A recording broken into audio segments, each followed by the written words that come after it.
Titans isn't the strongest show when it comes to characters, but I still thought I'd stop and rank my top 10 favorite characters from the show.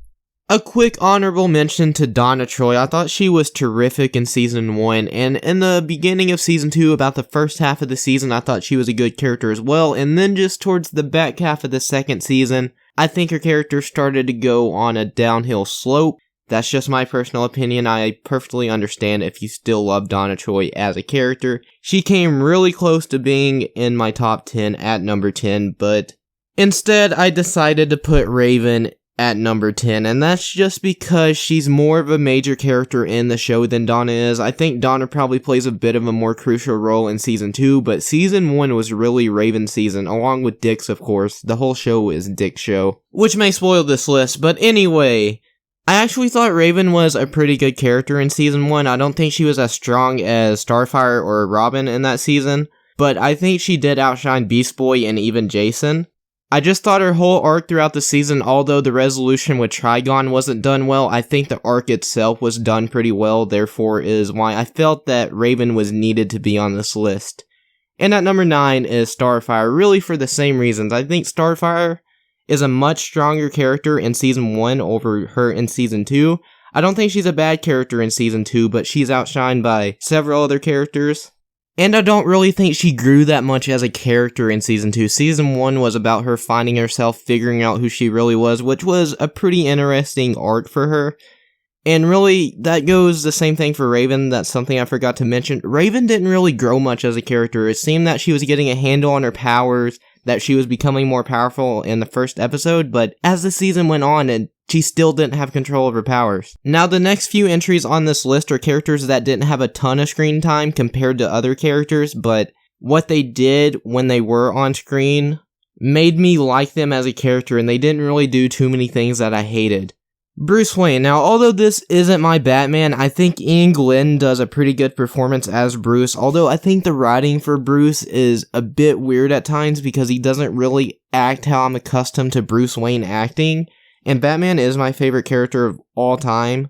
So this take on the character was a bit disappointing to me, but I still really think Ian Glenn gave a great performance and did the best with what he had to work with. Jericho overall was just a really enjoyable character, and the only reason he doesn't rank higher is because we just didn't get that much of him. He was probably in about 3 or 4 episodes of Season 2, he was in the flashback episodes, and really only about one of those episodes focused on him, but that was probably my favorite episode of the entire season, in large part due to him. Jericho was one of the best things to come out of the second season of Titans. The Superboy episode was also one of the best out of Season 2. Connor was a really interesting and compelling character in that episode, and the moments of him that we got after that were really good, but unfortunately, we didn't really get a lot of Connor's character himself because of the whole Cadmus thing, and him being mind-controlled, which was extremely disappointing. And if we had gotten more of his actual character, maybe he would rank higher on this list. Now getting into the top 5, Jason Todd. In Season 1, I didn't really care for Jason. I thought he was an okay character, and he was an asshole. He made you hate him, and you're supposed to hate Jason, so good job on Karen Walter's part. I think it's pretty perfect casting. But honestly, Season 2 made me love the character so much more because I felt so sorry for him. He is an asshole, he is an arrogant dick, but that's what Jason's supposed to be. And just the episode where everyone is blaming him for everything, it's so annoying. Like, the dude almost dies and then everyone blames him for everything. I just felt for the guy. The main villain of Season 2, Deathstroke, if it wasn't for how unfortunate they ended his arc in this season, and also just a couple missteps along the way, he could possibly be up higher, maybe even at number 2. But some of the writing choices they made with Deathstroke and the way they decided to end his character this season was extremely disappointing, but the performance was there, the suit looked great, the writing was decent at times, everything was almost there for us to get a near-perfect Deathstroke, but it didn't quite happen. Now these next two are pretty interchangeable for me. Dove was my second favorite character before Season 2, but the back half of Season 2, I really didn't like the way her character was going, how she was siding with Dawn and wouldn't help Rachel, and Starfire was really the only one that helped Rachel. That honestly kind of made me mad. It just kind of showcased, even if it didn't mean to, that they didn't really care what happened to Dick. But Dawn was still pretty understanding of things at times, and she was such a standout character in Season 1, didn't quite carry over to Season 2 as well as I had hoped, but she is still a phenomenal character. And of course, number 2 is Hawk, where one is the other follows. Another character elevated by Season 2, I think. In Hawk's introduction episode in Hawk and Dove, I thought Hawk was just a dickhead. I wasn't a huge fan of Hank, but once Hank and Dawn hit at the end of Season 1, I really started to feel for his character and enjoy him. And just the connection he has with Jason throughout, and how his relationship with Dove evolves throughout the series, really makes me appreciate the character. He's good comedic relief, but he's also a fantastic character that actually has a deep backstory. And number 1, all of you saw it coming, is of course Rose Wilson. No, of course it's Dick Grayson. Like, this is Dick Grayson's show. Just the transition from Robin to Nightwing.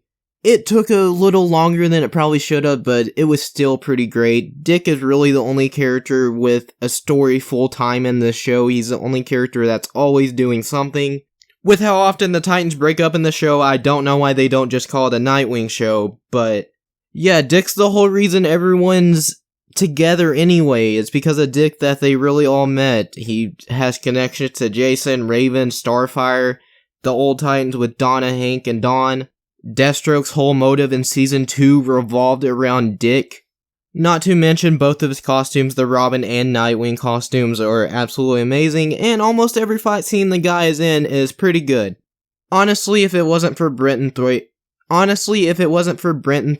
take on Dick Grayson, I may have fell off of this show by now, because I did love this show in Season 1, and I went back and watched it, and I don't know it as much as I did, and I did enjoy Season 2, but I didn't find myself enjoying it as much as I did Season 1, and a big reason I enjoyed Season 1 so much was just because of all the hype and the nostalgia I have for these characters in the comics, and most of it was Dick Grayson.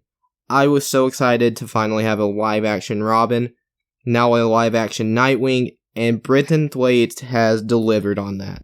So yeah, that was my list of my top 10 favorite Titans characters. Leave yours down in the comments below. Be sure to like, share, and subscribe if you enjoyed the video. Thank you so much for watching, and I will see you guys next time.